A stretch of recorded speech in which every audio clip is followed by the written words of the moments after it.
This is Howard the Humongous speaking to you from the future. It's your job and my job to make. No, that comes at the end. Want to know why?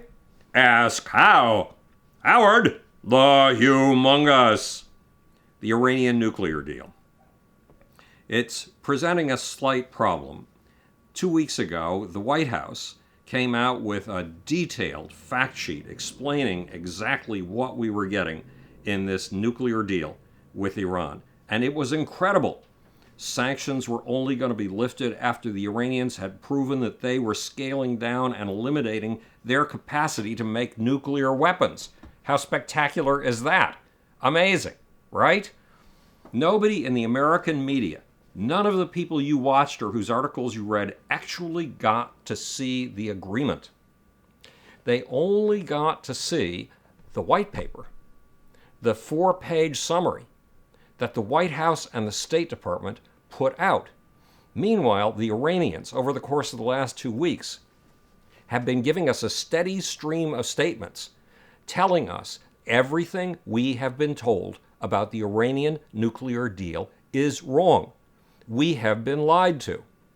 Now, the Washington Post, which wanted to back Barack Obama in his nuclear negotiations, had a problem with the statements that are coming from the supreme leader of Iran, the man who really makes all the final decisions, from the president of Iran, and from the foreign minister of Iran who negotiated the deal.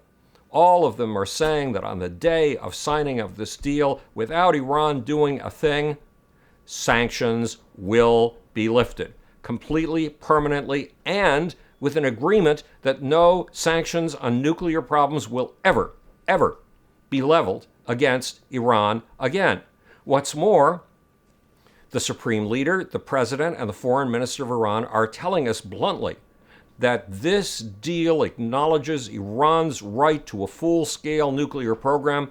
It doesn't shut down a single nuclear facility, and it allows the development of next-generation centrifuges, the kind of centrifuges that will make the business of building a nuclear bomb faster, cheaper, and easier.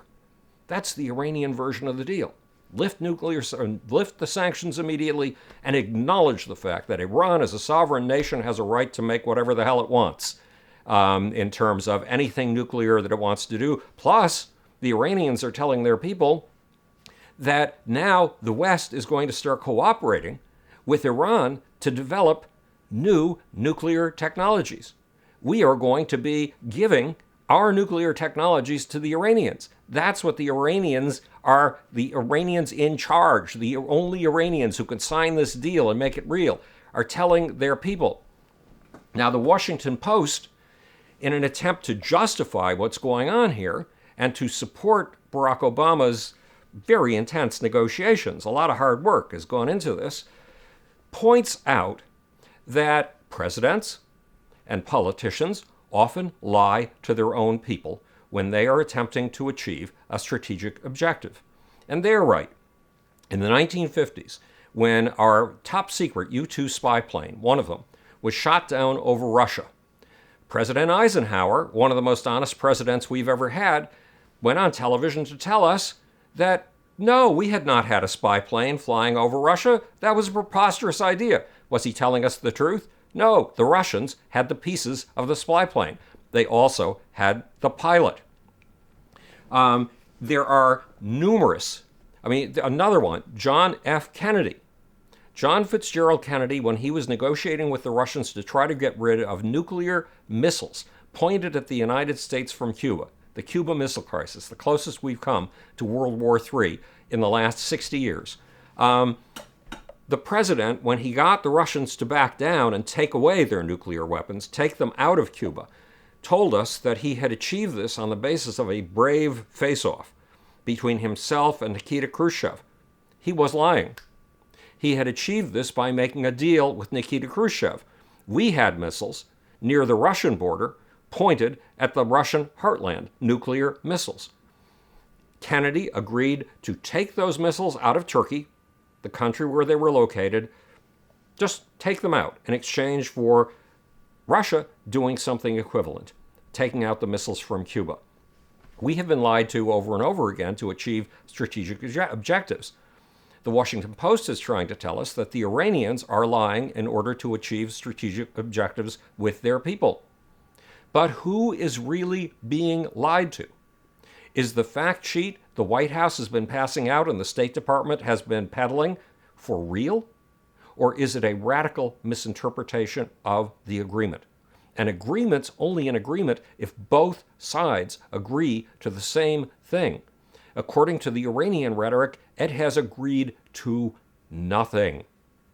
It has made no concessions whatsoever.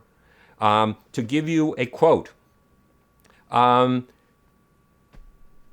here's a quote from what Iran's Press TV, its official propaganda outlet, on which I appear from time to time, says about this deal.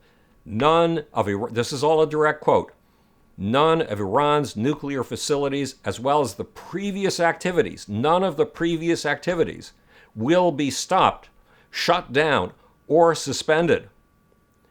And Iran's nuclear activities in all its nuclear facilities, including Natanz, Fordo, Isfahan, and Iraq, will continue. And it goes on at length. These comprehensive solutions will guarantee the continued enrichment program inside the Iranian territory. More than 5,000 centrifuge machines will continue producing enriched material at just one facility, the Natanz facility. And so far as we know, there are 4 facilities in total, and the others will be allowed other centrifuges. More than 5,000 centrifuge machines will continue producing enriched material at the Natanz facility up to the 3.67% level. Extra machines and the related infrastructure in the facility will be collected by the International Atomic Energy Agency in order to be what? In order to be put out of business? No, in order to be replaced by new machines, consistent with the allowed standards. Iran will continue research and development on advanced centrifuge machines and will also be able to keep initiating and completing its nuclear R&D program on IR-4, IR-5, IR-6, and IR-8 machines, centrifuges, to make the stuff from which you can, if you choose, make a nuclear weapon. Who is telling you the truth? And who is spinning the facts? Is there a real agreement? And will it roll back Iran's capacity to create a nuclear weapon? In the fog of the propaganda war between Iran and our White House, we cannot possibly tell. This is Howard the Humongous, speaking to you from the future. It's your job and my job to make, or, want to know why, ask how.